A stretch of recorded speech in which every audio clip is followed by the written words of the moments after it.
మోసము చేయువాడు నా ఇంట నివసింపరాదని దేవునితో అనుబంధము కలిగి ఆయనను వెంబడించే వారికి ఆ దేవాది దేవుడు ఖచ్చితంగా తెలియజేయుచున్నారు. మరియు అబద్ధములాడు వారంటే దేవునికి చాలా అసహ్యము. అట్టి వారిని దేవుని కంటికి కనబడవద్దని దేవుని వాక్యము స్పష్టముగా తెలియజేస్తుంది. దేవుని వెంబడించే వారు మోసము చేయుట, అబద్ధములాడుట తగదు. అట్టివారు గొర్రె చర్మము కప్పుకున్న తోడేలు వంటి వారని వాక్యము స్పష్టముగా తెలియజేస్తుంది. మోసము, అబద్ధములు దేవుని నుండి దూరం చేస్తాయి. ప్రైజ్ ది లార్డ్, హల్లెలూయా. దేవుని అనుదిన నిబంధన అనే కార్యక్రమమును వింటున్న మీ అందరికీ నా హృదయపూర్వక వందనములు తెలియజేయుచున్నాను. దేవుడు చేయకూడని పనులు మనము చేయకూడదని వాక్యం ద్వారా స్పష్టంగా తెలియజేయుచున్నారు. ఈరోజు దేవుని వాక్య సందేశము పరిశుద్ధ గ్రంథము నుండి కీర్తనల గ్రంథము 101వ అధ్యాయము 7వ వచనము. మోసము చేయవాడు నా ఇంట నివసింపరాదు, అబద్ధములాడువాడు నా కన్నుల ఎదుట నిలవడు. ఆమెన్, హల్లెలూయా. ప్రియ సహోదర, ప్రియ సహోదరి, దేవుని వాక్యము తెలియజేస్తుంది, దేవుని ఇంట మనము నివసించాలంటే మనం ఏమి చేయాలి?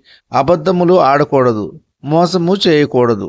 దేవునితో మనము సంబంధం కలిగి ఉండే వారిమి, ఆయనలో జీవించే వారిమి, ఆయన చిత్తము నెరవేర్చే వారిమి చాలా జాగ్రత్తగా ఉండాలి. దేవుని ఎరిగని వారు, దేవుని యందు భయభక్తులు లేనివారు, దేవుని వాక్యము వారికి తెలియదు గనుక వారు ఇష్టానుసారంగా జీవిస్తారు.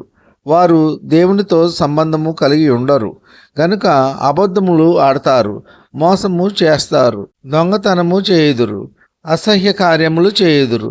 గనుక ఇటువంటి వారికి సువార్త అందించే బాధ్యత సువార్థికులది. అనగా ప్రతి క్రైస్తవుడు ఒక సువార్థికుడుగా మారినప్పుడు దేవుని ఎరుగని వారు దేవుని అంగీకరిస్తారు, మార్పు చెందుతారు, వారి జీవితాలను మార్చుకుంటారు.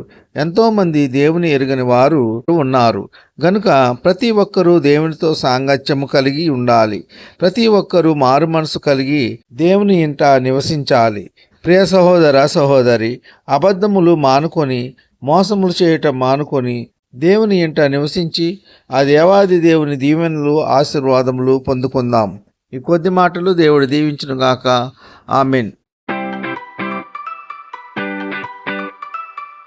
ప్రార్థన. కృపా సత్య సంపూర్ణుడా, మీ ఘనమైన ఉన్నతమైన నామమునకు వేలాది వందనాలు స్తుతులు చెల్లించున్నాము తండ్రి.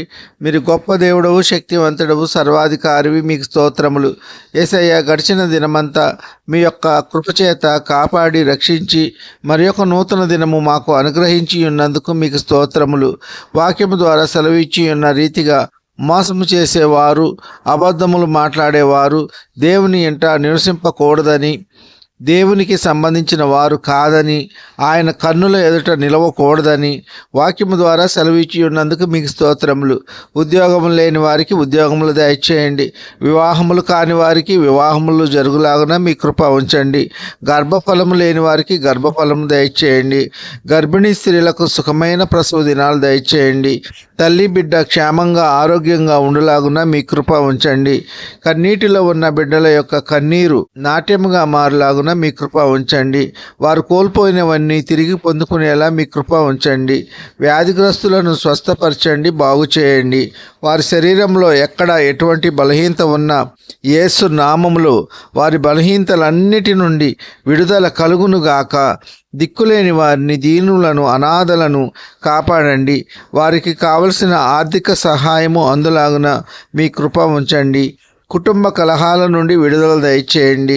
ఒకరినొకరు అర్థం చేసుకొని శాంతి సమాధానంగా జీవించులాగున మీ కృప ఉంచండి. ఉద్యోగస్తులను, వ్యాపారస్తులను, కూలి పని వారిని కాపాడండి. వారు చేయుచున్న పనుల్లో, రాకపోకల్లో కాపాడండి. ఈ కొద్ది మనవులు ప్రభు అయిన యేసుక్రీస్తు పేర వేడుకొంచున్నాము తండ్రి. ఆమెన్. విన్న వాక్యము దీవెనకరంగా ఉన్నట్లయితే లైక్ చేయండి, షేర్ చేయండి, సబ్స్క్రైబ్ చేయండి.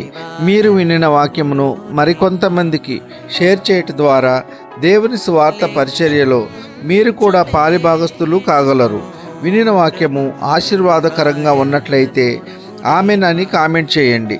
విన్న వాక్యముపై మీ యొక్క అభిప్రాయాలను కామెంట్ ద్వారా తెలియజేయండి. మీ ప్రార్థన అవసరతల కొరకు మా ఫోన్ నెంబర్ 9676389821 ఇట్లు ప్రభు సేవలో మీ సహోదరుడు కోలా డానియల్.